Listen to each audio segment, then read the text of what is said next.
శ్రీ గురుభ్యో నమః. 6వ అధ్యాయము 15వ శ్లోకము. ఈ శ్లోకము నిరంతర ధ్యాన సాధన వలన కలిగే శాంతిని, అంతిమ ఫలితాన్ని అంటే మోక్షాన్ని వివరిస్తుంది. ఓం యుంజన్నేవం సదాత్మానం యోగి నియతమానసః శాంతిం నిర్వాణ పరమాం మస్తంస్థా మధిగచ్చతి. ముందుగా పదపదానికి అర్థం తెలుసుకుందాము.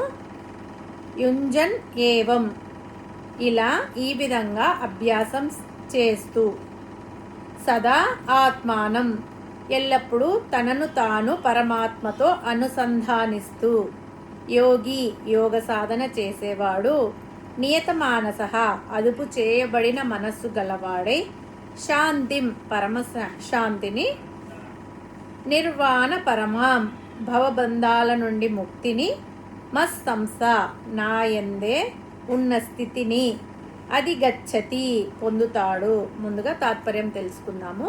ఈ విధంగా పరమాత్మ చెప్పిన విధంగా అభ్యాసం చేస్తూ నిగ్రహింపబడిన, నియమించబడిన మనస్సు కల యోగి తన మనస్సును ఎల్లప్పుడూ పరమాత్మ యందే లగ్నం చేస్తాడు. అలా లగ్నం చేసిన యోగి ఏమి పొందుతాడు అంటే శాంతిం నిర్వాణ పరమాం, మోక్షమునకు ప్రతిరూపమైన పరమశాంతిని పొందుతాడు. అంటే ధ్యానంలో లభించేది పరమశాంతి. ఈ ప్రకారంగా ధ్యానం చేసే యోగికి ఎటువంటి ఫలితం కలుగుతుంది అంటే పరమశాంతి కలుగుతుంది. మనమందరం వెతికేది ఈ శాంతి కోసమే కదా. శాంతి కోసం వెతుక్కుంటూ ఎన్నో ప్రదేశాలు తిరుగుతుంటాము, ఎంతో ధనము ఖర్చు చేస్తుంటాము. కానీ అది మన చిత్తంలోనే ఉందని ఎవ్వరికీ తెలియదు. మనస్సును ఆత్మయందు నిలిపితే శాంతి దానంతటదే వస్తుంది.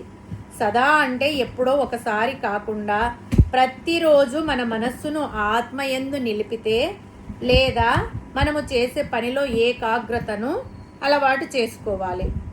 సంపద, అధికారం శాంతిని ఇవ్వలేవు. కేవలం క్రమశిక్షణతో కూడిన మనస్సు అంటే నియత మనస్సు మాత్రమే నిజమైన శాంతినిస్తుంది. ఈ శాంతి స్వరూపుడే భగవంతుడు. శాంతి ఎక్కడో లేదు, భగవంతుని యందే శాంతి ఉంది.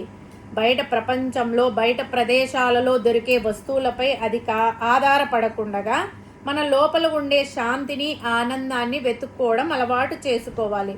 కాబట్టి వివేకులు, జ్ఞానులు శాంతి కొరకు బయట వెతకరు, అంతర్ముఖులు అవుతారు. అప్పుడే వారికి శాంతి దొరుకుతుంది. ఈ శాంతి కావాలంటే మనోనిగ్రహము, నిరంతర అభ్యాసము చేయాలి. అందుకే సదా అనేసి అన్నాడు పరమాత్మ. ఎల్లప్పుడూ అభ్యాసం చేయాలి, ఒకరోజు చేస్తే రాదు అని అర్థం. ప్రాపంచిక విషయాల మీద విముఖత, భగవంతుని మీద భక్తి, శ్రద్ధ, ఏకాగ్రమైన మనస్సు, నిరంతర ధ్యానము, మనసును అంతర్ముఖం చేయడము, మనస్సును ఆత్మలో నిలపడము, ఇదే ధ్యానం. ఈ ధ్యానంలోనే పరమశాంతి లభిస్తుంది. ఈ జీవితానికి నాకు శాంతి లేదు అని దేవుని ముందు ఏడవకుండగా ఈ మార్గం అవలంబించాలి అని భగవంతుడు 1000 సంవత్సరాల కిందటే చెప్పాడు. కానీ దీని గురించి తెలుసుకోవడానికి మనం ఎటువంటి ఆసక్తి చూపడం లేదు. ధ్యాన యోగి యొక్క ఆహారాది విషయాలను గూర్చి పరమాత్మ పై 2 శ్లోకాలలో చెప్పబోచున్నారు. హరి ఓం తత్సత్.